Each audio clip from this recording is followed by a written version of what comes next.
की लीला में पास हो गई, जो सुध बुध अपनी हो गई, सब कुछ भूल गई, उनके लिए भी भगवान ने 3 प्रश्न रख दिए। बताओ, हम तुम तो भी बड़ी पीछे खड़े हैं। सुन रहे महाराज जी? 3 प्रश्न। पहला प्रश्न कि क्या तुम इस मंडप में आई हो, क्या कथा पंडाल में आई हो? हे आत्माओं, मैं फिर कह रहा हूं, आई हो का मतलब माताओं से नहीं, पुरुषों के अंदर भी जो आत्माएं हैं, ये कथा परमात्मा की किसके लिए है? आत्मा के लिए। एक दिन वो आएगा जिस दिन आत्मा चली जाएगी, वरुणदास का शरीर यही रहेगा, इसे या तो जला देंगे या जो भी करेंगे वो बाद की बात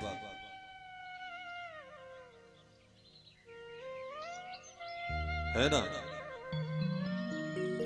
तो फिर आत्मा को क्या पूछा भगवान ने कि इस पंडाल में अगर आई हो तो क्या तुम्हारी वृंदावन तक चल के आई हो, क्या तुम्हारी घर में लड़ाई तो नहीं हो गई? क्योंकि वृंदावन वही आते हैं महाराज जी। ज्यादा घर में लड़ाई हो जाए तो बार बार एक ही ताना सुनने को मिलता, क्या अच्छा फिर मैं वृंदावन चला जाऊंगा या मैं वृंदावन चली जाऊंगी? ये धमकी है। घर में हुई खटपट तो चल बाबा के मठ पर, कुछ नहीं मिला तो आश्रम चलो। कब चलो? जब थोड़ी तुनक मिजाजी हो गई, और जब मनाने वाले आ गए तो चलो फिर अगले दिन अपने अपने घर में, बस। तो पहला प्रश्न कि कहीं ऐसे तो नहीं आ गए कि घर में लड़ाई हो गई हो तो यहां आई हो। दूसरा, यहां कहीं पिकनिक मनाने तो नहीं आई, अर्थात चंद्रमा की चांदनी देखने तो नहीं आई, कहीं यमुना का इस सिंगार देखने तो नहीं आई, मतलब मौज मस्ती में तो नहीं आ गए कि 2 दिन की छुट्टी है चलो वृंदावन घूम आए। शादी हुई तो चलो पिकनिक बनाने कहां चले, चलो वृंदावन हो, नाले दर्शन हो जाए नाले घूम आओ। ये कोई पिकनिक स्पॉट है? जिन बच्चों की शादी हो जाती है, मेरा हाथ जोड़ के निवेदन है, नवी नवी शादी हुई हो 1 साल से पहले या जाओ तो ब्रह्मचारी बन के जाओ, इतना तुम्हारे अंदर क्षमता नहीं है। नहीं तो 1 साल से पहले किसी देवी देवता के मंदिर में केवल घूमने के लिए, जैसे वैष्णो देवी चले गए, पता है चलो पर्वतीय इलाका है, साथ में मौज कराओ, घूम आओ, एक वैष्णो देवी में मत्था टेकाओ।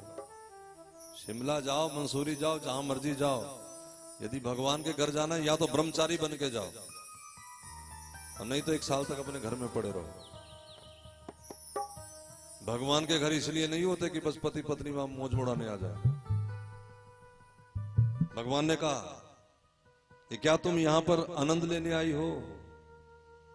तीसरी बात, या फिर मुझसे प्यार हो गया है? वो भी तो है ना जो भगवान के प्रेमी। और भगवान बोले यदि मुझसे प्यार हो गया है तो फिर ऐसा काम करो, घर वापस चली जाओ, दर्शनाद सर्वनाद ध्यानाद मयि भव अनुकीर्तनाद। जाओ जाकर के मेरी कथाएं सुनना, श्रवणाद, ध्यानाद मेरा ध्यान करना, दर्शनाद मानसिक चिंतन करना, मेरा कीर्तन करना, मैं तुम्हें वहीं मिल जाऊंगा। क्यों? क्योंकि यदि तुमसे मुझसे प्यार हो गया है तो गोपियों मेरे पास रहना ठीक नहीं। क्यों ठीक नहीं? इसलिए कि पास रहने से जो थोड़े शुगर हो गया है, तो गोपियों मेरे पास रहना ठीक नहीं। क्यों ठीक नहीं?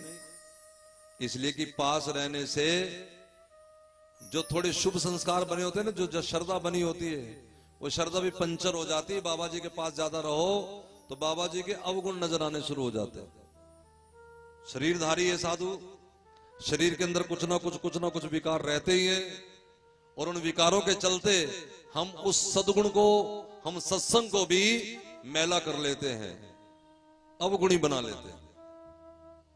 मैंने पहले दिन बताया था, गुरु शरीर नहीं होता, गुरु ज्ञान होता है। जो उपदेश मिल रहा है ये गुरु है, ये शरीर गुरु नहीं, वरुणदास गुरु नहीं। अक्सर लोगों में ये चर्चा रहती है कि वरुणदास की भागवत सुनने जा रहे हैं, प्रदीप कौशल की भागवत सुनने जा रहे हैं, करुणदास की भागवत सुनने नहीं, ये तो सुखदेव जी महाराज की भागवत है। हाँ, वरुणदास उसको सुना रहे। तो जब आप इस कथा का कहना मानेंगे तो वरुणदास का कहना नहीं मानेंगे, वो सुखदेव जी का कहना मानेंगे, वेद व्यास का कहना मानेंगे, स्वयं भगवान का कहना मानेंगे। इसमें वरुणदास का कोई लेना देना नहीं। समझ में आया कि नहीं? बड़ा बड़ा सूक्ष्म बंधन है। शीशे पे अगर मैल चढ़ गई है तो महाराज मुखड़ा साफ करने से कुछ नहीं, शीशा साफ करो। तुम्हारे दर्पण पे मैल है तो सामने वाले पे मैल ना देखो, अपना मन साफ करो, अपने अंदर की साफ करो। गोपियों ने कहा कि बस ये भाषण देने के लिए बुलाया था क्या? अरे बांसुरी बजा के बुलाया, ये सब के लिए बुलाया क्या? गोपियों ने कहा कि बस ये भाषण देने के लिए बुलाया था क्या? अरे बांसुरी बजा के बुलाया, ये सब के लिए बुलाया क्या? भगवान बोले नहीं, मैं तो बता रहा हूं कि पतिव्रता हो तो घर लौट जाओ। अब ये भी परीक्षा ही थी, क्योंकि एक दिन पहले भगवान ने मथुरा की पटरानियों से भी यही परीक्षा ली। वो यज्ञ कर रहे थे, ब्राह्मण उनको कहा कि भगवान कृष्ण भूखे हैं, अन्न दे दो, लेकिन मना कर दिया गया कि नहीं, अभी भोग नहीं लगा। कल इस बात की चर्चा हो गई है कि भोग लगाओ मंदिर में और दरवाजे पे कोई भिक्षुक आ जाए तो भिक्षुक को रोकना नहीं बल्कि खुश हो जाना है कि आज गोपाल स्वयं पाने के लिए आ गए हैं, और थाली फिर मंदिर की जगह बाहर आ जाए तो समझो कि तुम्हारी भक्ति पूरी हो गई, तुमने बात को पकड़ लिया, तुमने पहचान लिया। क्योंकि हर रंग में, हर ढंग में, हर संग में पहचान, आशिक है तो दिलबर को हर रंग में पहचान।